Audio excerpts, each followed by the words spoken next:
Hello friends, welcome back to my channel. Friends, आज हम आपके लिए सिंटैक्स के कुछ एक्सरसाइज लेकर आए हुए हैं। और फ्रेंड्स, सिंटैक्स होता क्या है? इसमें हमें कुछ ऐसे सेंटेंसेस दिए जाते हैं जिसमें कहीं ना कहीं कोई एक मिस्टेक होता है और हमें उसी मिस्टेक को ढूंढना होता है।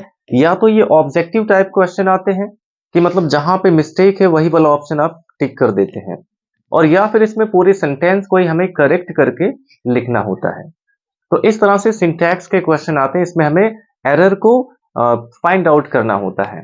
फ्रेंड्स, सिंटैक्स के जो क्वेश्चन हमें दिए जाते हैं तो ज्यादातर तो हमें दिखने में ऐसे ही लगते हैं कि उसमें कोई एरर है ही नहीं, लेकिन जब आप उसको बहुत ध्यान से देखते हैं, अगर आपको उसके बारे में नॉलेज है, ग्रामर की अगर आपको अच्छे से नॉलेज है, तभी आप समझ पाएंगे कि इसमें मिस्टेक कहां पे है।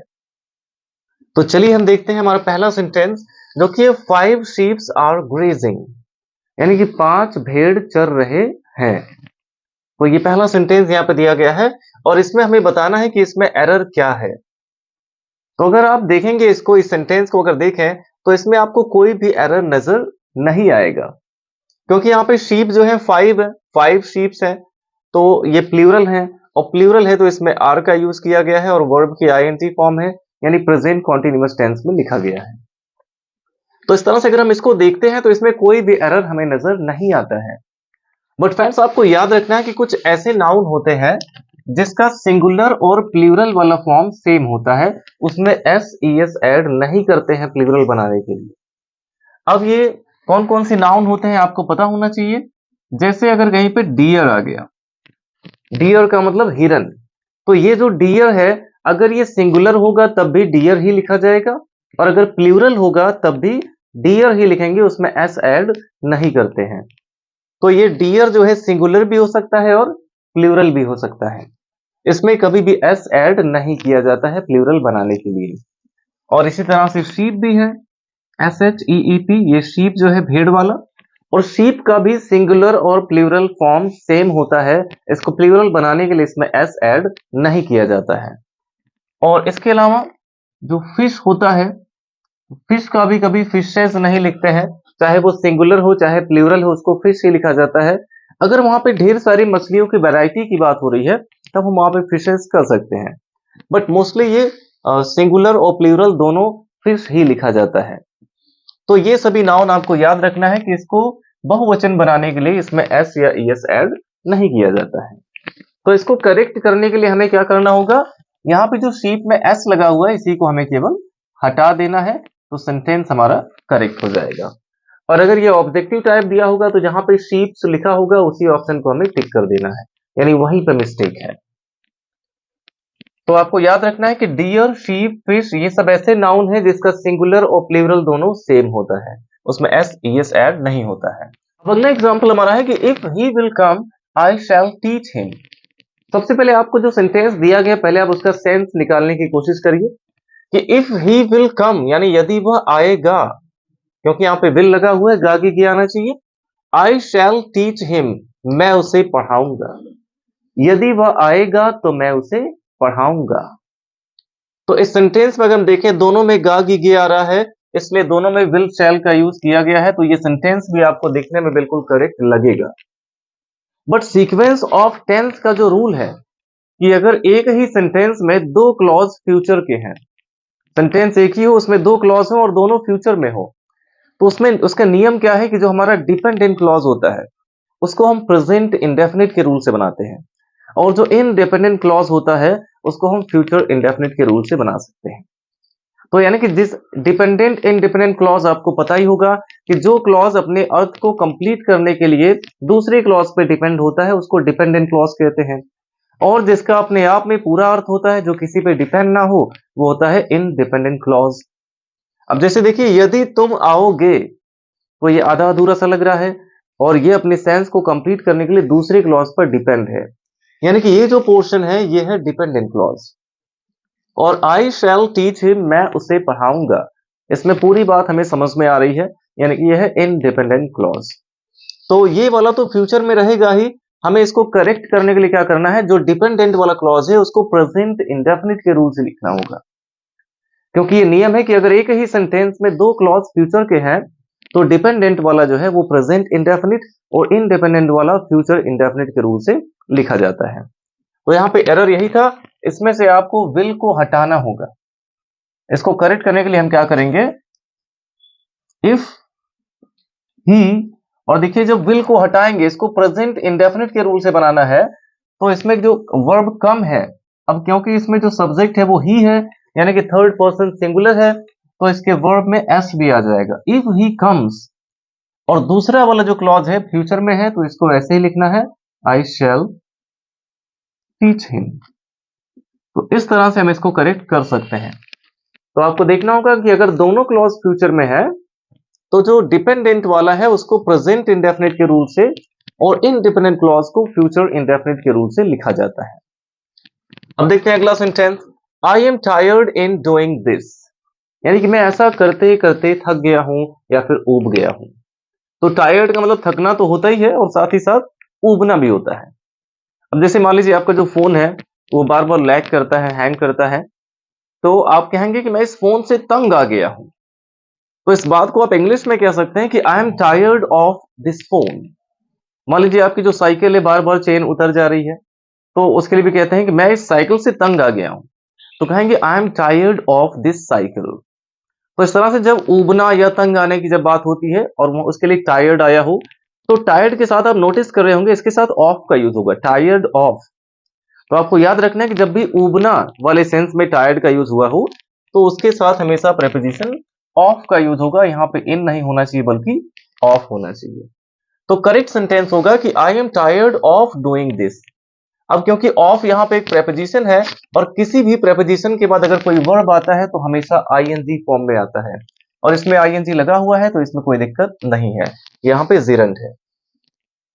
और इसके बाद, तो आई होप फ्रेंड्स ये आपको समझ में आ गया होगा कि टायर्ड के बाद हमेशा ऑफ का यूज करना है जब उसका सेंस हो ऊबना या फिर तंग आ जाना किसी चीज से। अगला क्वेश्चन है, cattles are grazing in the field. अब ये भी एक ऐसा सेंटेंस है जिसको देख के आपको इसमें ये सेंटेंस बिल्कुल करेक्ट लग रहा होगा, क्योंकि कैटल्स यहाँ पे प्लूरल है, इसके साथ आर लगा हुआ है, वर्ब की आईएनजी फॉर्म आई है, और इन द फील्ड यहाँ तो कोई दिक्कत नहीं है, ये प्रेजेंट कॉन्टिन्यूअस टेंस के नियम से बनाया गया है कि पशु खेत में चर रहे हैं। तो इसमें कोई भी प्रॉब्लम आपको नहीं लग रही, कोई भी मिस्टेक नहीं नजर आ रहा है। लेकिन अगर बात करें कि ये कैटल्स होता क्या है, कैटल्स जैसा कोई वर्ड ही नहीं है। कैटल का मतलब पशु होता है, कैटल। तो कैटल जो वर्ड है ये अपने आप में ही ये प्लूरल होता है। कैटल जो वर्ड है ये अपने आप में प्लूरल ही होता है, ये कभी सिंगुलर होता ही नहीं है। जैसे पीपल है, मान लीजिए पीपल, तो पीपल का मतलब क्या होता है, लोग होता है, और लोग यानी कि ढेर सारे लोग। तो पीपल हमेशा क्या होता है, प्लूरल होता है। इसको अगर हमें प्लूरल फॉर्म में लिखना है तो इसमें हम एस नहीं लगा सकते, पीपल्स नहीं लिखते हैं कभी भी, क्योंकि ये पीपल जो है ये वर्ड अपने आप में ही प्लूरल है। ठीक इसी तरह से जो कैटल वर्ड है ये भी हमेशा प्लूरल ही होता है। इसको प्लूरल बनाने के लिए इसमें एस लगाने की जरूरत नहीं है। तो यही इसमें एरर था, ये कैटल्स में से भी आपको एस को हटाना होगा, और बाकी पूरा सेंटेंस हमारा करेक्ट है कि cattle are grazing in the field. इसके साथ आर का ही यूज होगा क्योंकि कैटल जो है हमेशा प्लूरल ही होता है। नेक्स्ट क्वेश्चन है, either of the roads lead to station. यानी कि ईदर ऑफ का यूज किस लिए होता है कि या तो ये या तो वो। तो ईदर ऑफ द रूट्स है यानी कि दो में से कोई एक। अगर ईदर के साथ ऑफ लगा है तो उसका मतलब है दोनों में से कोई एक। तो either of the roads lead to station, यानी दोनों में से कोई एक रोड स्टेशन की ओर जाती है। तो फ्रेंड जब भी सेंटेंस में either of, neither of, none of ये सब आते हैं, तो इसके बाद जो नाउन रहेगा वो हमेशा प्लूरल होना चाहिए। ये चीज आपको याद रखना है, और यहाँ पे प्लूरल दिया भी है तो यहाँ पे कोई दिक्कत नहीं है। तो ईदर ऑफ यहाँ पे आया है, इसके बाद एक प्लूरल नाउन लिखा है, तो यहाँ यानी कि यहाँ पे कोई मिस्टेक नहीं है। अगर इसमें एस नहीं होता तब मिस्टेक रहता, तब इसमें एस हमें लगाना पड़ता, क्योंकि ईदर ऑफ या फिर नीदर ऑफ के तुरंत बाद यहाँ पे प्लूरल नाउन ही होना चाहिए। अब इसमें मिस्टेक कहाँ पे है, अब इसका आप सेंस निकालिए। ईदर ऑफ द रोड्स यानी कि या तो ये या तो वो, दोनों में से कोई एक सड़क स्टेशन की ओर जाती है। ये प्रेजेंट इंडेफिनिट का सेंटेंस है, और जब ईदर ऑफ लगा है तो दोनों में से एक ही सड़क जाती है, यानी ये सिंगुलर हो गया सब्जेक्ट। तो जब ये सिंगुलर हो गया तो इसके साथ जो वर्ब है ये भी सिंगुलर आना चाहिए, यानी कि इसमें हमें एस लगाना पड़ेगा। लीड्स टू स्टेशन होना चाहिए। तो हमारा करेक्ट सेंटेंस होगा कि either of the routes leads to station. तो आपको याद रखना है कि जब भी either of, neither of, none of ये सब आता है सेंटेंस में, तो उसके बाद जो नाउन होगा वो हमेशा प्लूरल होगा, लेकिन जो वर्ब होगा वो हमेशा सिंगुलर आएगा। अब देखिए अगला क्वेश्चन है, he entered into the room, उसने कमरे में प्रवेश किया। तो यहां भी देखिए उसने कमरे में प्रवेश किया, इसमें ही एंटर्ड पास्ट इंडेफिनिट का है, सेकंड फॉर्म लगा है, यहां पे तो कोई दिक्कत नहीं है। द रूम, इसमें भी कोई दिक्कत नहीं हो सकता है। यहां पे एक प्रेपोजिशन आया हुआ है इनटू, तो आप सोचेंगे यहां पे इनटू नहीं, इन होना चाहिए, लेकिन आपको याद रखना है कि जब भी एंटर्ड आता है, कहीं भी एंटर वर्ड आया हो, तो एंटर के साथ कोई भी प्रेपोजिशन नहीं लगाते हैं, क्योंकि एंटर का मतलब ही है प्रवेश करना, और प्रवेश कहां करेंगे, अंदर ही प्रवेश करेंगे। तो एंटर के साथ इन या इनटू लगाने की जरूरत नहीं होती है। एंटर्ड के तुरंत बाद वो प्लेस लिखा जाएगा जहां पे एंटर किया, तो ये होना चाहिए ही एंटर्ड द रूम। यानी आपको याद रखना है कि एंटर्ड के बाद हमें कोई भी प्रेपोजिशन लगाने की जरूरत नहीं है। इसी तरह से क्लाइम मीन्स होता है चढ़ना, क्लाइम का मतलब चढ़ना होता है, और चढ़ने का मतलब यह कि ऊपर की ओर चढ़ेंगे। तो क्लाइम के साथ हमें पर के लिए ऑन, अपॉन ये सब लगाने की जरूरत नहीं होती है। तो ना तो एंटर के साथ इन, इनटू आता है, और ना तो क्लाइम के साथ ऑन या अपॉन आता है। उसके बाद डायरेक्ट ऑब्जेक्ट को लिख दिया जाता है। तो इसमें मिस्टेक क्या था, इसमें से प्रेपोजिशन इनटू को हटा दिया जाएगा, हो जाएगा ही एंटर्ड द रूम। अगला क्वेश्चन है, she dares not stop him, यानी उसे रोकने की हिम्मत नहीं थी, उसके पास उसे रोकने की हिम्मत नहीं थी। यहां पे देखिए फ्रेंड्स, इस सेंटेंस में भी आपको कोई भी एरर नजर नहीं आएगा। आप देखेंगे कि यहाँ पे शी थर्ड पर्सन सिंगुलर है, डेयर में एस लगा हुआ है, और फिर नॉट आया है नहीं के लिए, और स्टॉप डेयर के साथ फर्स्ट फॉर्म ही आता है, तो स्टॉप यहाँ पे लगा है, कोई दिक्कत नहीं है, और हिम एक प्रोनाउन है, यहाँ भी कोई दिक्कत नहीं है। तो इस सेंटेंस में आपको कोई भी एरर नजर नहीं आ रहा होगा। बट आपको याद रखना है फ्रेंड्स, डेयर और नीड, डेयर या फिर नीड, ये दोनों मेन वर्ब का भी काम करते हैं और मॉडल वर्ब का भी काम करते हैं। ये डेयर और नीड ये दोनों मेन वर्ब के रूप में भी यूज होते हैं और एक मॉडल वर्ब के भी रूप में यूज होते हैं। तो अगर ये मॉडल वर्ब की तरह यूज होते हैं तो इसके बाद नॉट आता है। मान लीजिए डेयर नॉट या फिर नीड नॉट, तो जहां पे डेयर या फिर नीड के बाद नॉट आया हुआ है, आप समझ जाइए वहां पे वो मॉडल वर्ब की तरह यूज हुआ है। और देखिए जैसे मॉडल वर्ब कैन है, तो क्या कैन में कभी हम एस लगाते हैं? अगर आई है तब भी आई कैन लिखा जाता है, ही है तो तब भी ही कैन लिखा जाता है, ही कैन्स नहीं करते हैं, यानी कि मॉडल वर्ब में एस ई एस नहीं ऐड करते हैं।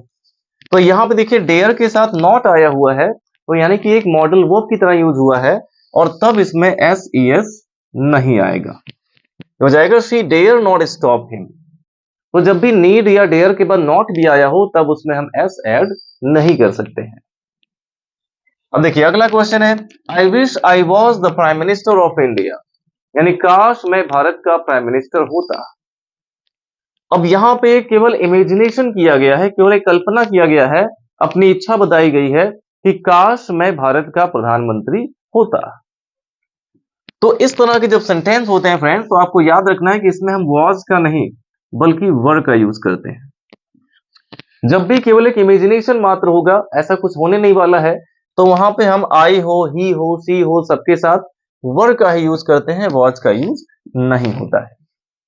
जैसे हो गया कि काश मैं पक्षी होता, यदि मैं एक पक्षी होता तो आकाश में उड़ता। तो यदि मैं पक्षी होता, ना पक्षी हूंगा ना आकाश में उड़ूंगा, बस केवल ऐसे ही कहा गया है कि यदि मैं पक्षी होता तो आकाश में उड़ता। तो यहाँ पे आई के साथ वॉज नहीं आएगा, इसमें भी केवल एक इमेजिनेशन ही मात्र है। तो कहेंगे if I were a bird I would fly in the sky. तो यहां भी आई के साथ वर का यूज होगा। जब भी केवल एक कल्पना मात्र होता है तो वहां पे आप आई के साथ वर का यूज करते हैं। अब देखिए अगला क्वेश्चन है, the gentry of this town is not invited, यानी कि शहर के जो जेंट्री है उसको इनवाइट नहीं किया गया है। अब इस सेंटेंस को करेक्ट करने के लिए आपको ये जेंट्री वर्ड का मीनिंग पता होना चाहिए। ये जेंट्री क्या होता है, किसके लिए यूज होता है। जेंट्री हम किसको कहते हैं, किसी भी एक क्षेत्र में जितने भी नामी लोग होते हैं, सम्मानित लोग होते हैं, बड़े बड़े लोग जो होते हैं एक क्षेत्र के, उन्हीं को जेंट्री कहा जाता है। किसी क्षेत्र के जो नामी लोग हैं, बड़े बड़े लोग हैं, रिस्पेक्टेड लोग हैं, उसको हम कहते हैं जेंट्री। तो ये जो जेंट्री वर्ड है ये भी अपने आप में प्लूरल ही होता है हमेशा, क्योंकि इसका मतलब होता है बड़े बड़े लोग, बड़े लोग, यानी ये प्लूरल हमेशा होता है। तो आपको याद रखना है कि जब भी कहीं पे जेंट्री आ जाता है तो उसके साथ जो वर्ब आएगा वो प्लूरल होना चाहिए, क्योंकि जेंट्री का मतलब बड़े लोग हो गया, ये प्लूरल है, इसलिए यहाँ पे इज नहीं बल्कि आर होना चाहिए। The gentry of this town are not invited. अब ये सेंटेंस करेक्ट हुआ। नेक्स्ट एग्जांपल है, Kalidas was one of the greatest poet of India. अब इस सेंटेंस को भी आप देखिए, क्या इसमें आपको कोई एरर नजर आ रहा है। Kalidas was one of the greatest poet of India. तो कालिदास यहाँ पे थर्ड पर्सन सिंगुलर है, इनके साथ वॉज लगा है, यहाँ पे कोई दिक्कत नहीं है। वन ऑफ लगा हुआ है में से एक के लिए, वन ऑफ द ग्रेटेस्ट यानी कि सबसे महान पोएट में से एक, ऑफ इंडिया यानी भारत के, तो ऑफ इंडिया में भी कोई दिक्कत नहीं है, और द ग्रेटेस्ट सुपरलेटिव डिग्री यहां भी कोई प्रॉब्लम नहीं है। तो इसमें मिस्टेक कहां पे है। तो फ्रेंड्स आपको इसमें समझना होगा कि जब भी किसी भी सेंटेंस में वन ऑफ का यूज हुआ हो, इसको आपको नोटिस करना है कि अगर किसी सेंटेंस में सुपरलेटिव डिग्री हो या ना हो, अगर उसमें वन ऑफ का यूज हुआ है तो वन ऑफ के बाद जो भी नाउन आएगा वो हमेशा प्लूरल आएगा, क्योंकि इसमें कहने का मतलब है कि कालिदास भारत के महान कवियों में से एक थे। कवियों में से यानी कुछ और भी कवि हैं, महान कवि हैं, जिनमें से एक कालिदास भी हैं। तो जब एक ही रहेगा तो उसमें से एक हो ही नहीं सकता, यानी कि जब प्लूरल की बात होगी, प्लूरल नाउन की बात होगी, तो उसमें से एक हम कह सकते हैं। तो आपको याद रखना कि जब भी वन ऑफ का यूज होता है तो वन ऑफ के बाद जो नाउन आता है वो हमेशा प्लूरल होना चाहिए, यानी कि पोएट में हमें क्या करना है, एस ऐड कर देना है। अब ये सेंटेंस करेक्ट हुआ कि Kalidas was one of the greatest poets of India. तो वन ऑफ आया है तो जो नाउन होगा हमेशा प्लूरल होगा उसके बाद।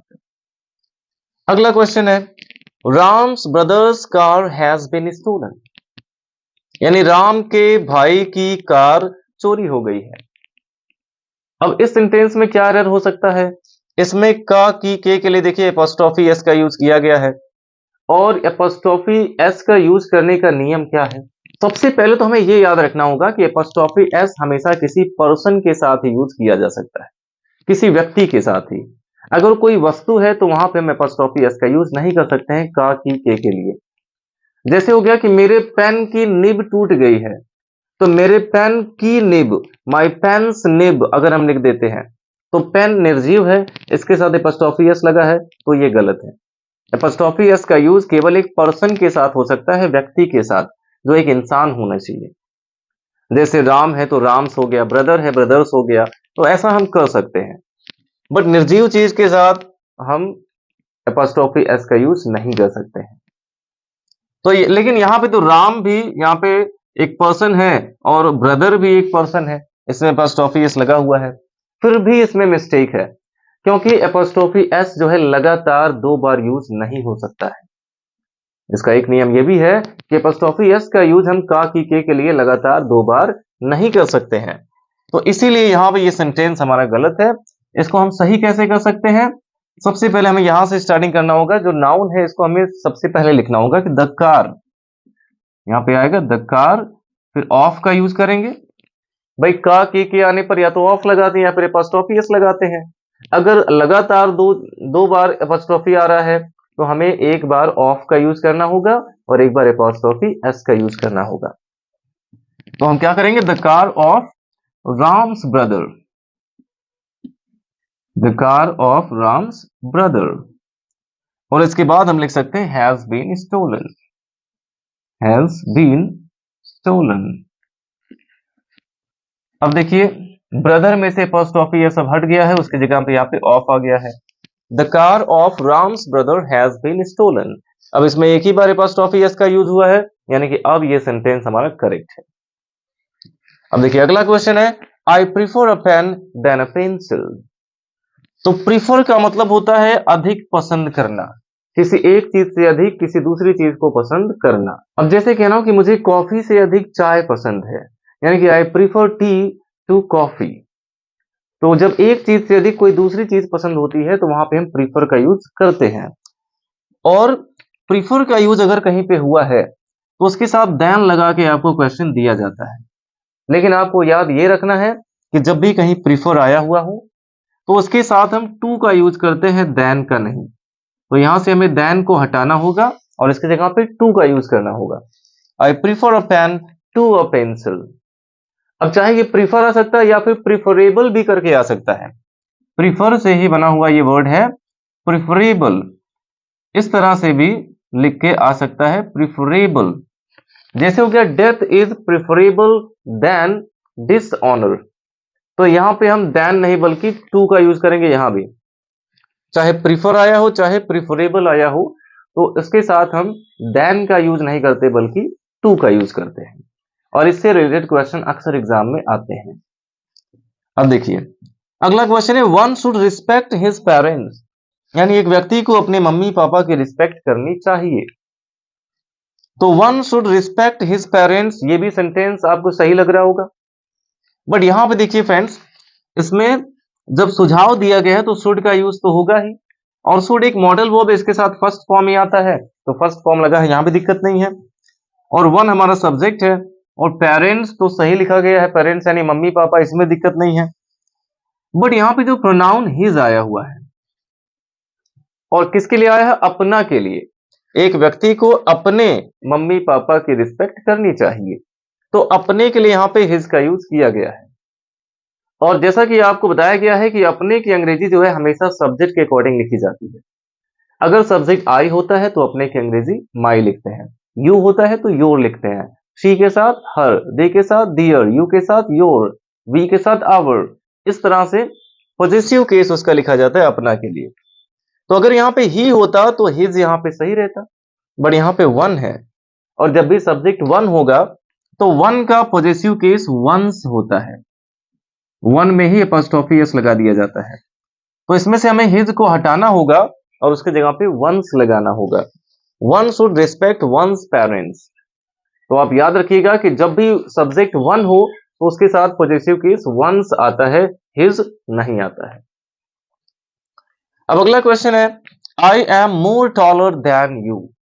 अब देखिए ये एडजेक्टिव से रिलेटेड क्वेश्चन है, डिग्री ऑफ कंपैरिजन से।